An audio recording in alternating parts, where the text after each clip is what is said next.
प्रिय मित्रों, मैं मुकेश शर्मा आपके समक्ष में उपस्थित हुए हैं नए रोचक चीज के साथ। प्रिय मित्रों, कुंडली का फलादेश करते समय, ग्रहों का रिजल्ट निकालते समय जो कुंडली के 12 भाव होते हैं, इन 12 भावों का परामर्श करते समय हम कुंडली में क्या क्या चीज देखते हैं। भाव को देखते हैं, भावेश को देखते हैं, कारक को देखते हैं। कारक के बाद कुंडली में ज्योति को देखते हैं, ज्योति के बाद दृष्टियों को देखते हैं, दृष्टियों के बाद नक्षत्र को देखते हैं, नक्षत्र के बाद हम D9 की कुंडली को भी देखते हैं, D9 की कुंडली के बाद हम राशि तुल्य नमाज को भी देखते हैं और उसके बाद हम भावक भावों का सिद्धांत भी लगाकर देखते हैं जैसे जैसे प्रश्न आते हैं। प्रिय मित्रों, कुंडली के जो 12 भाव होते हैं, इन 12 भावों में कोई ना कोई ग्रह कारक रहता है और इन भावों में कोई ना कोई राशि पड़ी रहती है। तो उस राशि का जो स्वामी होता है, भावेश होता है, कुंडली में हम उसकी प्लेसमेंट को देखते हैं, उसके बाद कारक की प्लेसमेंट को देखते हैं, लगन और लग्नेश को देखते हैं कि इनकी स्थिति कैसी है। प्रिय मित्रों, जैसे जैसे प्रश्न आते हैं वैसा वैसा प्रश्न हम कुंडली के ये 12 भाव होते हैं, इन्हीं 12 भावों से ही हम परामर्श करते हैं।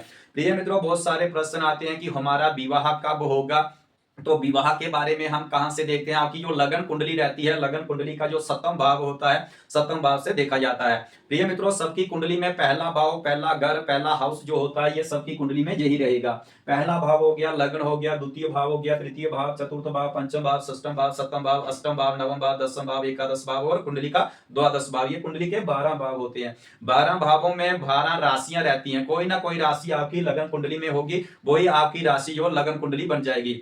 अगर आपकी 4 नंबर की राशि लगन में होगी तो आपकी कर्क लगन की कुंडली हो जाएगी, 8 नंबर की होगी तो वृश्चिक लगन की कुंडली हो जाएगी, 10 नंबर की होगी तो मकर राशि हो जाएगी, 12 नंबर की होगी तो मीन लगन की कुंडली हो जाएगी। तो प्रिय मित्रों, कुंडली में फलादेश करते समय हम क्या चीज देखते हैं। किसी का प्रश्न है कि हमारा विवाह कब होगा, तो विवाह के बारे में हम लगन कुंडली का सप्तम भाव जो होता है उससे देखा जाता है।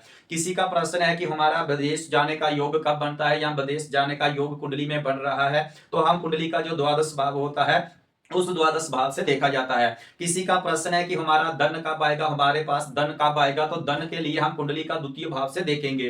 किसी का प्रश्न है कि हमारे पास गाड़ी कब आएगी, तो हम कुंडली लगन कुंडली के चतुर्थ भाव से देखा जाता है। तो उस चतुर्थ भाव में क्या क्या देखते हैं, भाव को देखते हैं, भावेश को देखते हैं, उस भावपति कारक को देखते हैं, फिर ज्योतियों को देखते हैं, दृष्टियों को देखते हैं, फिर यह चीज देखते हैं कि कुंडली में जो ग्रह बैठा है यानी भावस्थ जो ग्रह होता है उसकी प्लेसमेंट कैसी है। अगर वह शुभ वाली स्थिति में होगा तो उस भाव से जुड़ा फल उनके जीवन में घटित होगा। जब कुंडली में उनकी महादशा अंतरदशा चलेगी या गोचर पर वह ग्रह उस भाव पर गोचर करेगा या दृष्टि संबंध बनाएगा या युति संबंध बनाता है, तो उसके बाद कुंडली में दृष्टियों को देखते हैं। दृष्टियों को देखने के बाद कुंडली में अगर अशुभ वाली स्थिति होगी, कुंडली में बैठा ग्रह अगर अशुभ वाली स्थिति होगी तो उसका जीवन में अशुभ फल का प्रभाव ज्यादा रहेगा। कुंडली में ये पैरामीटर हम कब लगाते हैं, इनका अप्लाई कब करते हैं। प्रिय मित्रों, रोचक चीज है। अगर आप अपनी कुंडली का परामर्श करवाना चाहते हैं या खराब ग्रहों के उपाय के बारे में पूछना चाहते हैं या आपकी लगन कुंडली में चल रही महादशा अंतरदशा के बारे में या उनके उपाय के बारे में पूछना चाहते हैं,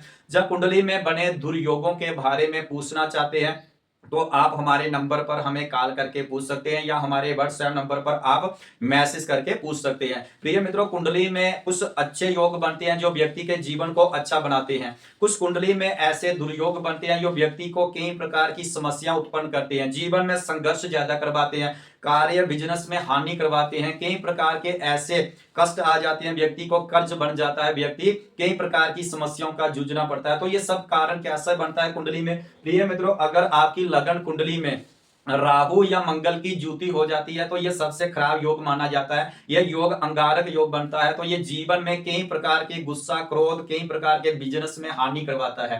कुंडली में शनि और चंद्रमा की ज्योति से विष योग बनता है, तो कई बार व्यक्ति डिप्रेशन में चला जाता है, मानसिक तनाव में ज्यादा चला जाता है। कुंडली में अगर राहु और चंद्रमा की ज्योति हो जाती है तो यह चंद्र ग्रहण योग बन जाता है, कई प्रकार की मान सम्मान में कमी आती है और व्यक्ति कई प्रकार के कार्य में अपने हानि उठाता रहता है। कोई बिजनेस चलाता है तो उसमें कई प्रकार की हानि और कई प्रकार के कर्ज उनके ऊपर बन जाते हैं। कुंडली में अगर चंद्रमा केतु की ज्योति हो तो तब भी ऐसा योग कुंडली में बनता है। अगर राहु और सूर्य की ज्योति हो जाती है तो पितर दोष बन जाता है, तो पितर दोष से विवाह में विलंब आता है, बिजनेस में विलंब आता है, विवाह, कार्य, नौकरी में ये सब प्रकार की समस्या इनके जीवन में आती है। जब राहु और सूर्य की ज्योति हो जाती है तो यह पितर दोष भी बना देते हैं और सूर्य ग्रहण योग भी बन जाता है। यह निर्भर करता है प्रिय मित्रों इनकी कुंडली पर कि वह जो सूर्य और राहु की युति हो रही है, सूर्य बलवान है या अशुभ वाली स्थिति में है, वहीं पर राहु की भी स्थिति देखी जाती है। कुंडली में ये सब दुर्योग जो बनते हैं, तो कई प्रकार व्यक्ति मेहनत काफी करता है, प्रयास करता है अपने कार्य के लिए, लेकिन असफल हो जाता है। प्रिय मित्रों, अगर समय आने पर आप इनकी दशा अंतरदशा से पहले कार्य करना शुरू करेंगे, इनके उपाय करना शुरू करेंगे, इनका दान करना शुरू करेंगे या इनका जप करना शुरू करेंगे, तो धीरे धीरे धीरे आपके जीवन में ये ग्रह अच्छा रिजल्ट देते हैं। प्रिय मित्रों, हर चीज है, कोई हमारी चीज खराब हो जाती है तो हम उसको ठीक कर लेते हैं, वही चीज ग्रहों में होती है। जब कोई भी ग्रह की जब खराब प्रभाव रहता है तो उनकी दशा अंतरदशा चलती है, तो उनके जीवन में उनका फल ज्यादा घटित होता है। अगर आप समय आने पर उनका जबरदस्त कुंडली में जो उपाय होते हैं, वह उपाय अपने जीवन में आप धीरे धीरे करते हैं तो आपको रिजल्ट अच्छा मिल जाता है। प्रिय मित्रों, कुंडली का फलादेश करते समय जैसा किसी का प्रश्न है कि हमारे पास धन कब आएगा, हमारे पास गाड़ी कब आएगी, हमारा मकान कब बनेगा, हमारी नौकरी कब लगेगी, हमारा प्रमोशन कब होगा, हमारा पार्टनरशिप कैसा रहेगा, हमारा जीवन साथी कैसा रहेगा, हमारा भाग्य कब उदय होगा, हमारा विदेश जाने का योग कब बनता है, हमारा शरीर स्वस्थ कब रहेगा, हमें हमारी पढ़ाई कैसी रहेगी, हमारी संतान कैसी रहेगी, हमारी संतान कब होगी, ये सब कुंडली के इन्हीं 12 भावों से ही हम निर्धारित करते हैं। प्रिय मित्रों, जब भी आप अपनी कुंडली का फलादेश करते हैं तो अच्छे रोचक चीज आपको देखने को मिलेगी। आप अगर उन चीजों का उपाय करते हैं तो हमारा ऐसा अनुभव है, ज्योतिष हमेशा प्रैक्टिकल लाइफ की तुलना से देखा जाता है। धीरे धीरे आपके जीवन में अच्छा रिजल्ट आएगा। जब आप उन ग्रहों के उपाय करना शुरू करेंगे तो आपके जीवन में यह रिजल्ट अच्छा आएगा। कुंडली में मान लीजिए आपकी जो लगन कुंडली है, किसी का प्रश्न है कि हमारे पास गाड़ी कब आएगी, तो कुंडली जो लगन कुंडली रहती है, लगन कुंडली ये पहला भाव, पहला हाउस, पहला घर जो होता है, ये सबकी कुंडली में यही रहेगा। गिनती कोई भी लिखी होगी, गिनती से हमें क्या पता चलता है कि कौन सी राशि लगन में पड़ी हुई है। जैसे मान लीजिए अगर कुंडली ले लेते हैं, यहीं पर मिथुन लगन की को कुंडली ले लेते हैं। अगर आपकी कुंडली में बैठा ग्रह अगर वह उच्च वाली राशि में होगा, मित्र वाली राशि में होगा या कुंडली में स्व राशि का होगा, तो आपके जीवन में उस भाव का फल आपके जीवन में घटित होगा, शुभ फल घटित होगा। अगर कोई ग्रह अपनी नीच वाली राशि में बैठता है, शत्रु वाली राशि में बैठता है, अस्त वाली राशि में अस्त होकर बैठता है, या क्रूर ग्रहों से पीड़ित होता है या पाप कर्त्री में होता है, तो वह उसका फल आपके जीवन में खराब जाएगा। जब उनकी दशा अंतर्दशा जाएगी तो व्यक्ति को काफी संघर्ष रहेगा। अगर चतुर्थ भाव से क्या देखा जाता है, गाड़ी, भूमि, भवन, मकान देखा जाता है। अगर आपकी कुंडली में जहां पर 6 नंबर की गिनती है, कौन सा ग्रह 6 नंबर की गिनती पर नीच का होता है, शुक्र हमारा यहाँ पर 6 नंबर की गिनती पर नीच के होते हैं। अगर आपकी लगन कुंडली में 6 नंबर की गिनती पर शुक्र महाराज होंगे, अगर आप मकान बनाना चाहते हो, अगर उस दशा अंतर दशा में मकान बनाओगे तो आपके जीवन में काफी हानि होगी, काफी कष्ट होगा। मकान बनते बनते कई प्रकार की समस्या आपके ऊपर आएंगी, तो व्यक्ति सोचेगा कि मेरा अच्छा काम चल रहा था लेकिन कुछ विघ्न आ गया। तो क्या कारण होता है, कुंडली में कोई ग्रह नीच राशि में बैठता है। प्रिय मित्रों, नीच का ग्रह जिस भाव में बैठता है उस भाव के फल को कमजोर कर देता है। वह ग्रह जिन जिन भावों का स्वामी होता है उन भावों को कमजोर कर देता है। कई ग्रह 2 राशियों के स्वामी होते हैं, तो वह जिन जिन भावों का स्वामी होता है तो उन भावों को कमजोर कर देता है। फिर ग्रह जिन भावों पर दृष्टि डालता है उन भावों का भी फल कमजोर कर देता है। जब कुंडली में उस ग्रह की दशा चलती है और साथ में गोचर में जब वह ग्रह उस भाव पर पहुंचता है तो वह जहां दृष्टि डालेगा उसका भाव का भी फल कमजोर कर देता है। और कुंडली में ये सब चीजें देखने के लिए हम क्या देखते हैं, प्रिय मित्रों, रोचक चीज है। जब आप फलादेश करोगे तो आपको अच्छा रिजल्ट देखने को मिलेगा। जो आपके जीवन में हो रहा है या होगा वह चीज आपको देखने को मिल जाती है। कुंडली में हम सबसे पहले क्या देखते हैं, भाव को देखते हैं। भाव के बाद हम क्या देखते हैं, भावेश को देखते हैं। भावेश के बाद हम क्या देखते हैं, कारक को देखते हैं। कारक के बाद हम क्या देखते हैं, ज्योतियों को देखते हैं। ज्योतियों के बाद हम क्या देखते हैं, दृष्टियों को देखते हैं। दृष्टि के बाद हम क्या देखते हैं, नमाज कुंडली को देखते हैं। नमाज कुंडली के बाद हम क्या देखते हैं, नक्षत्र को देखते हैं। नक्षत्र के बाद हम क्या देखते हैं, राशि तुल्य नमाज को देखते हैं। प्रिय मित्रों, जब आप ऐसे कुंडली में फलादेश करोगे तो आपके जीवन में अच्छा रिजल्ट देखने को मिलेगा। तो इन सब पैरामीटर पर जब हम किसी भाव को तोलते हैं तो उसी से निर्धारित होता है कि भाव शुभ है कि अशुभ है। प्रिय मित्रों, यह कुंडली में कैसे अप्लाई करते हैं, जैसे मान लीजिए यहीं पर 6 नंबर की गिनती आपके चतुर्थ भाव में है। किसी का प्रश्न है कि हमारे पास गाड़ी कब आएगी, तो यहीं पर अगर कुंडली में बुध महाराज आपकी लगन कुंडली में चतुर्थ भाव में बैठे होंगे तो चतुर्थ भाव में बुध महाराज क्या होंगे, अपनी उच्च वाली राशि में होंगे।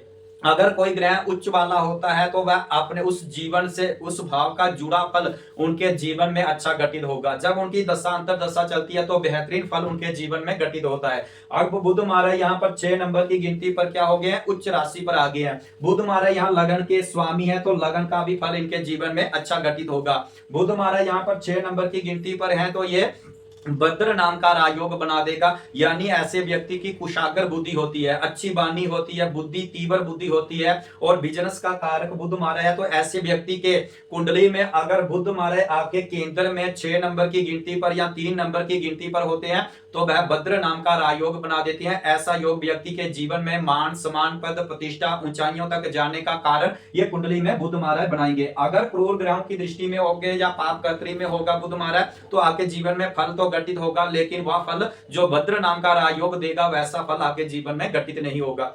प्रिय मित्रों, रोचक चीज है जब हम इतने सारे पैरामीटर पर रखकर जब किसी भाव को तोलते हैं तो उसी से निर्धारित हो जाता है कि भाव निर्बल वाली स्थिति में है या बलवान वाली स्थिति में है। प्रिय मित्रों, रोचक चीज है, अगर आप अपनी कुंडली का परामर्श करवाना चाहते हैं तो आप हमारे नंबर पर हमें कॉल करके या मैसेज करके पूछ सकते हैं। कुंडली में लगन कुंडली सबकी जो रहती है ये 12 भाव होती है। लगन कुंडली से हम क्या देखते हैं, लगन कुंडली को देखते हैं, फिर चंद्र कुंडली को देखते हैं, फिर सूर्य कुंडली को देखते हैं, फिर हमारी शोष वर्ग की कुंडलियां होती हैं, सतमास होती है, नमास कुंडली होती है, दशांश कुंडली होती है, त्रयोदशांश कुंडली होती है, द्वैस्थान की कुंडली होती है। इस प्रकार की शोष वर्ग की कुंडलियां होती हैं।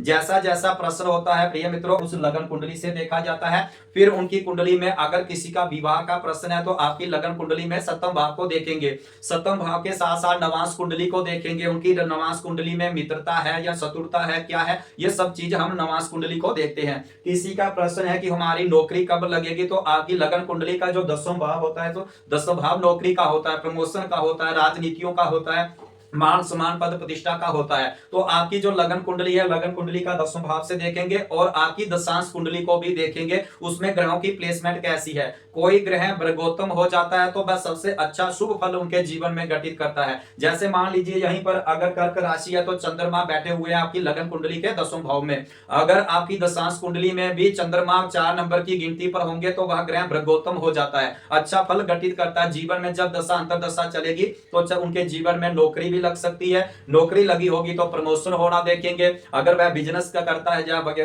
अगर व्यक्ति राजनीतियों में है तो राजनीतियों में भी मान सम्मान पद प्रतिष्ठा ऐसे जीवन को मिलती है। तो प्रिय मित्रों इस तरह से कुंडली में भाव को देखते हैं। भाव क्या है, जैसे हमने देखा कि चतुर्थ भाव में कौन सा ग्रह बैठा हुआ है, बुध महाराज बैठे हुए हैं अपनी उच्च वाली राशि में। फिर हम दूसरी चीज देखेंगे, भावेश को देखेंगे। कुंडली में यहाँ 6 नंबर की गिनती है तो 6 नंबर की गिनती का स्वामी कौन होगा, बुध महाराज। बुध महाराज अपने ही चतुर्थ भाव में उच्च राशि के बैठे हैं तो इस इनके जीवन में अच्छा घटित होगा। जहां पर चतुर्थ भाव से क्या देखा जाता है, भूमि भवन मकान सुख देखा जाता है, माता का सुख देखा जाता है। जो जीवन में भौतिक सुख होता है वो आ जाती है, मकान बना मिल जाता है, हर प्रकार का सुख जीवन में, माता का सुख, प्रेम, विवाह, ऐसे जो अच्छा इनके जीवन में घटित फल इनके जीवन में घटित होता है। चतुर्थ भाव में भूमि भवन मकान माता का सुख होता है, पेड़ का कारक ग्रह भाव रहता है तो ये सब चीजें इनके जीवन में घटित होती है, अच्छा फल इनके जीवन में घटित होता है। व्यक्ति ऐसा अगर लगन कुंडली के चतुर्थ भाव में बुध महाराज 6 नंबर की गिनती पर हो, कोई भी ग्रह अगर उच्च वाली राशि में होगा वह ऐसा व्यक्ति बाल्यावस्था से ही सुखी होता है, हर प्रकार का संपन्न होता है। अगर वह बाल्यावस्था में सुखी नहीं होगा, अपने दूसरे पड़ाव से शुरू होते ही व्यक्ति अपने बाहुबल से हर प्रकार का सुख पा लेगा, भूमि ले लेगा, बगान बना लेगा, गाड़ी ले लेगा। जो माता का सुख होता है, माता का प्रेम ऐसे व्यक्ति के ऊपर ज्यादातर बना रहता है।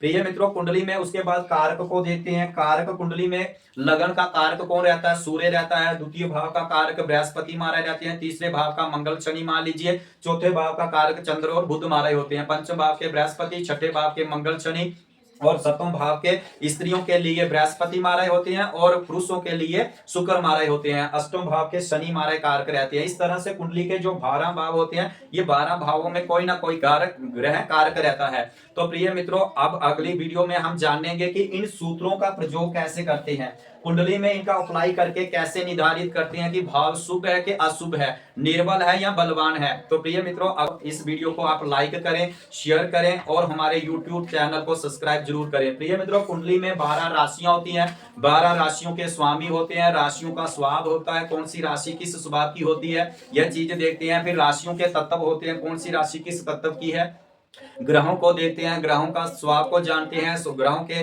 तत्वों के बारे में देखेंगे, कौन सा ग्रह किस तत्व का होता है। उसके बाद कुंडली में जो 12 भाव होती हैं, ये 12 भाव हमें कौन कौन सा फल किस भाव से प्राप्त होता है, ये देखेंगे।